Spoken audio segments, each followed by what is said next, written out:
नमस्कार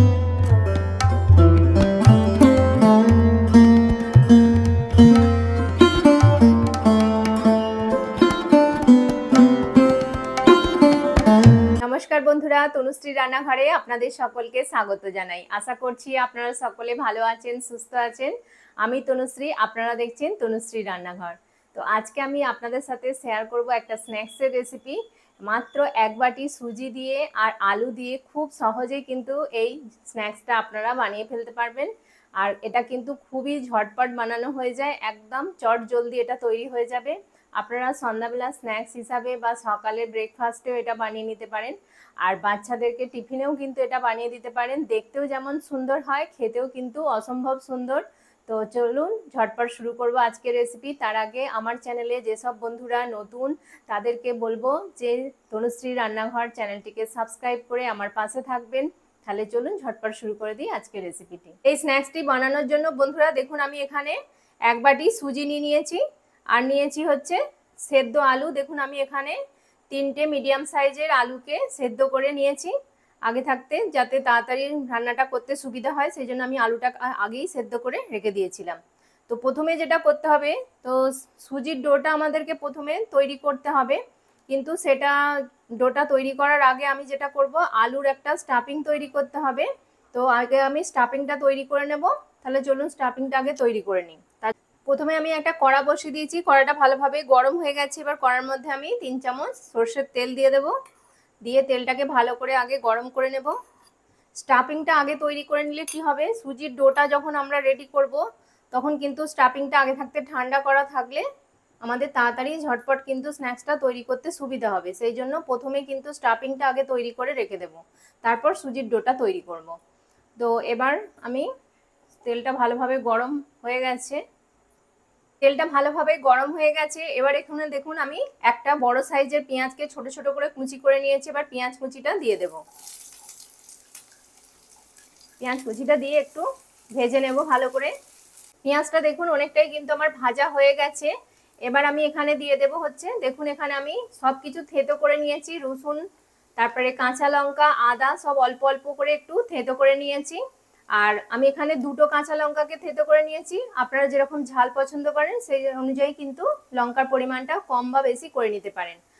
তো এবার আমি রসুনটা যে থেতো করে রেখেছিলাম সেই রসুন থেতোটা দিয়ে দিলাম, দিয়ে ভালো করে একটু পেঁয়াজের সাথে ভেজে নেব যাতে রসুনের কাঁচা গন্ধটা চলে যায়। রসুনটা দিয়ে কিন্তু আমার ভালোভাবে ভাজা হয়ে গেছে, মানে রসুনের কাঁচা গন্ধটাও চলে গেছে আর খুব সুন্দর একটা গন্ধও বেরিয়েছে। তো এবার আমি আদা আর কাঁচা লঙ্কাটা এবার দিয়ে দেব। এখানে থেতো করে দিলে কি হবে, মানে খুব সুন্দর কিন্তু ফ্লেভারটাও ভালো আসে। এখানে বাটাটা ইউজ করলে কিন্তু খুব একটা ভালো লাগবে না, সেই জন্য একটু থেতো করে দেবার চেষ্টা করবেন, তাহলে কিন্তু টেস্টটা বেশি ভালো আসবে। তো এবার ভালো করে একটু মশলাটা আমি কষিয়ে নিচ্ছি। সব মশলাটা কিন্তু ভালোভাবে ভাজা হয়ে গেছে। তো এবার এখানে স্বাদ অনুযায়ী আমি লবণ দিয়ে দেব।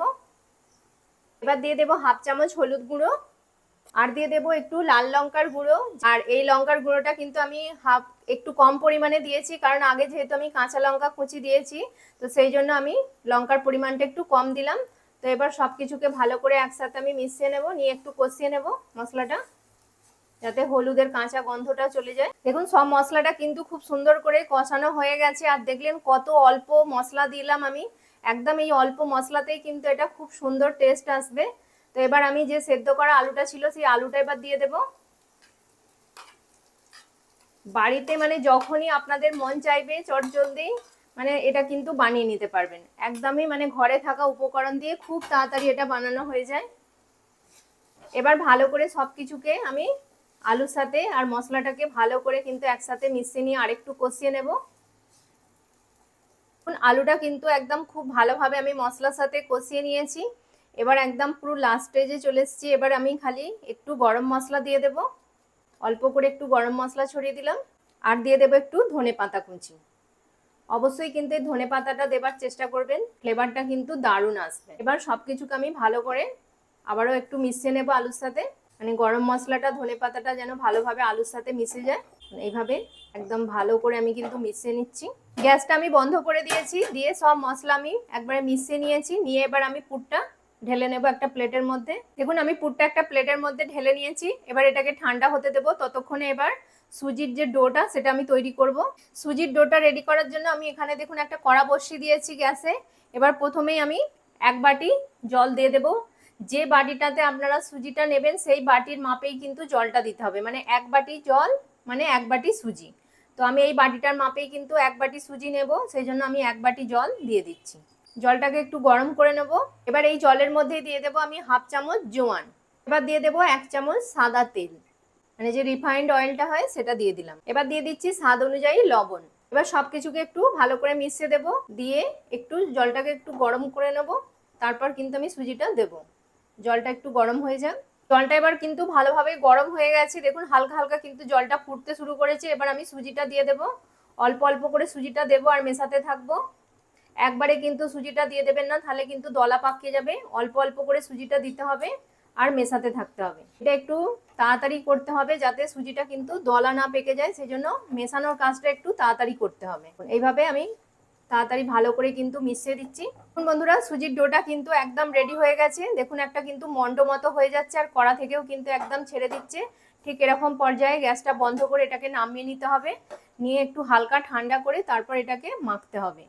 তো আমি একটা প্লেটের মধ্যে এটাকে ঢেলে নিয়ে ঠান্ডা করে নেবো। সুজিটা আমি একটু ঠান্ডা করে নিয়েছি। এখনো কিন্তু সুজিটার মধ্যে গরম ভাব আছে, এরকম অবস্থাতেই কিন্তু মাখতে হবে। খুব কিন্তু ঠান্ডা করে ফেললে এটা একদম শক্ত হয়ে যাবে, তখন কিন্তু এটা মাখা যাবে না আর মাখাটাও কিন্তু ভালো হবে না। যেরকম ভাবে আমরা আটার মানে ময়দা মাখি সেরকমই কিন্তু এটাকে মেখে একটা ডোয়ে পরিণত করতে হবে, ঠিক একদম যেন আটা ময়দার মতো। এভাবে আমি এটাকে ভালো করে মেখে নেব। এখনো যেহেতু এর মধ্যে গরম ভাবটা আছে, মাখতে একটু অসুবিধা হচ্ছে, কিন্তু মাখতে মাখতে আস্তে আস্তে এটা ঠান্ডা হয়ে যাবে। একদম মসৃণ করে এটাকে মাখতে হবে। যত ভালো মাখা হবে স্ন্যাক্সটা কিন্তু ততটাই ভালো হবে। দেখুন এইভাবে আমি চটকে চটকে এইভাবে ভালো করে মেখে নেব। দেখুন হাতের মধ্যে কিন্তু একটুও লাগছে না। এইভাবে আমি একটু সময় ধরে এটাকে মেখে নেব। দেখুন আস্তে আস্তে কিন্তু এটা কতটা মসৃণ হয়ে যাচ্ছে। এইভাবে মাখতে মাখতে কিন্তু এটা একদম পুরো যেমন আমরা লুচি পরোটা রুটি করার সময় ময়দা আটা মাখি, ঠিক সেরকম কিন্তু হয়ে যাবে এটা মাখতে মাখতে। দেখুন বন্ধুরা সুজির ডোটা কিন্তু আমার একদম রেডি করা হয়ে গেছে আর মেখেছি। দেখুন কতটা সুন্দর হয়েছে, সফট একদম। দেখে মনেই হবে না যেটা আমি সুজি দিয়ে বানিয়েছি, যেন মনে হবে ময়দা দিয়ে যেমন আমরা ডো তৈরি করি ঠিক সেই ময়দার ডোয়ের মতো কিন্তু লাগছে। কতটা নরম সফট হয়েছে দেখুন, একদম পুরো মসৃণ হয়ে গেছে। দেখেই বুঝতে পারছেন ঠিক এইভাবে কিন্তু মেখে নিতে হবে। তো এবার এখান থেকে আমি যেমন আটার লেচি কাটে সেরকম আমি ছোট ছোট লেচি কেটে নেব। যেমন রুটি করলে যেমন লেচি কাটা হয় সেরকম দেখুন এরকম আমি এরকম সাইজে লেচি কেটে নিচ্ছি। লেচিগুলো কেটে নিয়ে আর একবার ভালো করে এগুলোকে একটু পাকিয়ে নিতে হবে, নিয়ে মসৃণ করে নিতে হবে। সব লেচিগুলো দেখুন আমি কেটে নিয়েছি, নিয়ে আর খুব সুন্দর করে কিন্তু আমি লেচিগুলোকে একটু পাকিয়ে নিয়েছি। এবার লেচিগুলো বেলবো। আমি এবার এই বোর্ডটার ওপরে একটু হালকা করে তেল লাগিয়ে নিচ্ছি, যাতে মানে যখন আমি এই সুজির লেচিটা বেলবো যেন জড়িয়ে না যায়, সেই জন্য সামান্য একটু তেল লাগিয়ে নিলাম। আমি একটা লেচি নিয়ে নিলাম। এবার লেচিটাকে এবার বেলে নেব, যেমন আমরা রুটি বেলি ঠিক সেইভাবেই কিন্তু বেলে নিতে হবে। গোল করে একটু বড় করে বেলে নিতে হবে। দেখুন এইভাবে আমি গোল করে বেলে নিচ্ছি। এখন আমি এটা গোল করে বড় করে বেলে নিয়েছি আর ঠিক এরকম পাতলা করে একটু বেলতে হবে। দেখুন এবার আমি চারদিকটা কেটে সমান করে নেব।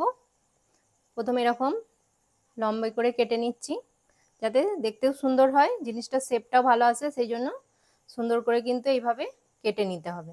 চতুর্দিকটা আমি এইভাবে কেটে নিলাম। আর এগুলো সাইড থেকে এবার তুলে নেব। এগুলো কিন্তু পরে আবার ইউজ করব আমি। এবার এটা আমি 4 চৌকো করে কেটে নেব। প্রথমে এরকম লম্বা লম্বি করে কেটে দেব, তারপর আর এইভাবে কেটে নিচ্ছি। বন্ধুরা ঠিক এরকম কিন্তু হবে। দেখুন আমি সব এগুলো তুলে নিচ্ছি এখান থেকে। আর যে পুরটা বানিয়ে রেখেছিলাম সেখান থেকে দেখুন এরকম আলু ছোট ছোট বল মতো করে নেব। নিয়ে এবার এই যে আমি লেচিটা বেলেছি সেখানে এবার মাঝখানে এটা দিয়ে দেব। এবার যেটা করতে হবে এরকম দুদিকের যে কোণটা আছে সেই কোণটা নিয়ে এসে একটা কোণের সাথে আর একটা কোণ এইভাবে আমি জুড়ে দেব। দেখুন এইভাবে জুড়ে দিলাম। ভালো করে কিন্তু প্রেস করে একটু জুড়ে দিতে হবে। আর এই দিকের কোণটা নিয়ে এসে এই দিকের সাথে আমি জুড়ে দেবো। এই যে জুড়ে দিলাম। এবার এই সাইডগুলো ফাঁকা রয়েছে, এই সাইডগুলোকেও কিন্তু হাত দিয়ে প্রেস করে এইভাবে চেপে চেপে সব জুড়ে দিতে হবে যাতে পুরটা না বেরিয়ে যায়। দেখুন কতটা সুন্দর লাগছে দেখতে। আমার একটা তৈরি হয়ে গেল। এইভাবে আমি সবগুলো তৈরি করে নেব। আশা করছি আপনারা দেখে বুঝতে পেরেছেন, তবু আমি আরেকটা আপনাদেরকে দেখিয়ে দেব। আরেকটা স্ন্যাক্স আমি আপনাদেরকে বানিয়ে দেখাচ্ছি, আশা করছি আপনারা খুব সহজেই বুঝতে পারবেন। খুবই সহজ। দেখুন, এই কোণাকুনি নেবেন, প্রথমে এই কোণটা থেকে নিয়ে ঠিক এই দিকের কোণটায় জুড়ে দেব। দেখুন এইভাবে জুড়ে দিলাম। এবার যে দুটো কোণ বাকি রইল সেই দুটো কোণকেও ঠিক এইভাবে নিয়ে এসে এটার সাথে জুড়ে দেবো। এইভাবে একটু ভালো করে কিন্তু প্রেস করে জুড়ে দিতে হবে।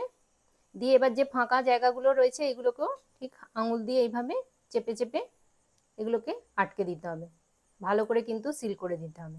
এইভাবে আমি দেখুন আশা করছি দেখে বুঝতে পেরেছেন, কোনো অসুবিধা হয়নি। খুবই সহজ আর দেখতে কতটা সুন্দর দেখুন, একদম কিউট, এত সুন্দর লাগছে দেখতে। তো আমার সব মোটামুটি স্ন্যাক্সগুলো রেডি করা হয়ে গেছে। দেখুন সব স্ন্যাক্সগুলো কিন্তু আমার রেডি করা হয়ে গেছে, আর দেখুন কতটা সুন্দর লাগছে। বন্ধুরা, স্ন্যাক্সগুলো ভাজার জন্য একটা ব্যাটার তৈরি করে নিতে হবে। তো তার জন্য আমি এখানে একটা বাটির মধ্যে 2 চামচ ময়দা নিয়ে নেব। দেখুন এখানে 2 চামচ ময়দা নিয়ে নিলাম। অল্প একটু কালো জিরে দিয়ে দেব, দিয়ে দেব একটু সাদা তিল। এগুলো মানে স্ন্যাক্সে যখন ভাজা হবে দেখতে কিন্তু খুব সুন্দর লাগবে আর খেতেও কিন্তু ভালো লাগবে। দিয়ে দেব একটু ধনেপাতা কুচি। এবার একটু জল দিয়ে দেব, দিয়ে একটা ব্যাটার তৈরি করে নেব। খুব ঘনও হবে না আবার খুব পাতলাও হবে না, মিডিয়াম ঘনত্বের একটা ব্যাটার তৈরি করে নেব।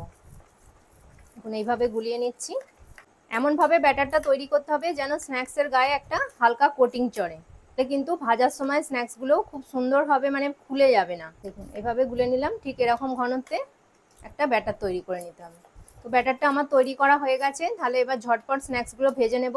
বন্ধুরা, এবার আমি স্ন্যাক্সগুলো ভাজবো। তো প্রথমে একটা করে স্ন্যাক্স নেব, আর যে ব্যাটারটা করে রেখেছি সেই ব্যাটারটার মধ্যে একটু ডুবিয়ে নেব এইভাবে। দেখুন ব্যাটারটার মধ্যে ভালো করে ব্যাটারটাকে লাগিয়ে নিচ্ছি। দেখুন এইভাবে। এবার আমি এক এক করে স্ন্যাক্সগুলো ছেড়ে দেব। প্রত্যেকটা স্ন্যাক্সকে এরকম ব্যাটারের মধ্যে আমি ডুবিয়ে নেব, নিয়ে তেলে ছেড়ে দেব। স্ন্যাক্সগুলোকে এবার আমি আস্তে আস্তে উল্টে দেব। দেখুন এক পিঠটা হালকা হালকা হয়েছে, এইভাবে উল্টে পাল্টে কিন্তু দুদিকটা ভালো করে ভেজে নিতে হবে। আমি আস্তে আস্তে দেখুন সব স্ন্যাক্সগুলো উল্টে দিচ্ছি। একবারে কিন্তু অনেকগুলো দেবেন না, তাহলে কিন্তু একটার সঙ্গে একটা জড়িয়ে যেতে পারে। সেই জন্য অল্প অল্প করে দিয়ে মানে 5-6টা করে দিয়ে ভেজে নিতে হবে। তো সব স্ন্যাক্সগুলো দেখুন আমি উল্টে দিয়েছি, দিয়ে ভালো করে কিন্তু আমি লাল লাল করে সুন্দর করে ভেজে নেব। দেখুন স্ন্যাক্সগুলো কিন্তু আমার একদম লাল লাল করে ভাজা হয়ে গেছে। এবার আমি স্ন্যাক্সগুলো তেল থেকে ছেঁকে তুলে নিচ্ছি। দেখুন কত সুন্দর হয়েছে স্ন্যাক্সগুলো, একটাও কিন্তু পুর বেরিয়ে যায়নি। দেখুন মুখগুলো কিন্তু খুলে যায়নি, খুব সুন্দরভাবে কিন্তু ভাজা হয়েছে। এবার আমি একটা পাত্রের মধ্যে তুলে নেব। একইভাবে কিন্তু আমি সব স্ন্যাক্সগুলো ভেজে নেব। দেখুন বন্ধুরা, স্ন্যাক্সগুলো কিন্তু আমার সব ভাজা হয়ে গেছে, আর আমি কিন্তু খুব সুন্দর করে সাজিয়ে নিয়েছি প্লেটের মধ্যে। দেখুন এরকম যদি সন্ধ্যাবেলা একটা প্লেট আপনারা পান কতটা ভালো লাগবে বলুন তো। আর বাড়ির যাকেই মানে বানিয়ে এরকম দেবেন সকলে কিন্তু ভীষণ খুশি হয়ে যাবে। মানে দেখতেই এতটা সুন্দর, দেখেই পুরো মানে লোভ যাবে খেতে, আর খেতে কিন্তু অসাধারণ হয়। আপনারা একবার হলেও বানিয়ে দেখবেন, মানে এতটা ভালো খেতে হয়। আর বাচ্চারা তো বিশেষ করে এরকম ধরনের মানে ডিজাইনওয়ালা মানে যদি কোনো জিনিস দেখে তারা তো মানে ভীষণ আকৃষ্ট হবে এরকম জিনিস। আর খেতেও কিন্তু ভীষণই ভালো হয়, বাচ্চা থেকে বড় সকলেই কিন্তু ভীষণ ভালো লাগবে। আর কতটা ক্রিস্পি হয়েছে আমি আপনাদেরকে ভেঙে দেখাবো, আর কতটা সুন্দর মুচমুচে দেখেই কিন্তু বুঝতে পারছেন। আর একটা কথা, যদি আপনারা এইভাবে স্ন্যাক্স হিসাবেও এটা আপনারা বানাতে পারেন, মানে ফ্রাই করে তেলে। আর যদি হেলদিভাবে বানাতে চান ঠিক সেম প্রসেসেই মানে করবেন, খালি ফ্রাইটা করবেন না, এটাকে স্টিম করে নেবেন, যেমন আমরা মোমো স্টিম করি। তাহলে কিন্তু এটা হেলদিও হয়ে যাবে। দুরকমভাবেই আপনারা বানাতে পারেন। তো আমি একটা আপনাদেরকে ভেঙে দেখাচ্ছি। আওয়াজটা দেখুন কতটা খাস্তা হয়েছে, মুচমুচে, আর ভেতরটা একদম পুরে ঠাসা আর খুব সুন্দর, একদম পুরো মুচমুচ করছে। দেখুন যেমন খাস্তা হয়েছে তেমনই মুচমুচে, পুরো মুখে দিলে একদম মিলিয়ে যাবে। খেতে এতটা সুন্দর হয়। সুজি দিয়ে যে এটা বানানো হয়েছে না বললে কিন্তু কেউই বিশ্বাসই করবে না, বুঝতেই পারবে না যে এটা সুজি দিয়ে বানানো হয়েছে। দেখুন কতটা সুন্দর, আর দেখতেও যেমন সুন্দর খেতেও। তো আশা করব আজকের রেসিপিটি আপনাদের ভীষণই ভালো লাগলো। একবার হলেও ট্রাই করবেন, আর যদি ভালো লেগে থাকে অবশ্যই কিন্তু লাইক করবেন, কমেন্ট করবেন, আর তনুশ্রী রান্নাঘর চ্যানেলটিকে অবশ্যই সাবস্ক্রাইব করে দেবেন। পাশে থাকা বেল আইকনটি প্রেস করে দেবেন যাতে সহজেই আমার নতুন নতুন রান্নার ভিডিওর নোটিফিকেশান আপনারা খুব সহজেই পেয়ে যান। আপনার বন্ধু বান্ধবদের মধ্যে প্লিজ এটা শেয়ার করে দেবেন। ততক্ষণ আপনারা ভালো থাকবেন, সুস্থ থাকবেন। আপনাদের সাথে দেখা হবে আবার একটি নতুন রান্নার ভিডিওতে। নমস্কার, টাটা।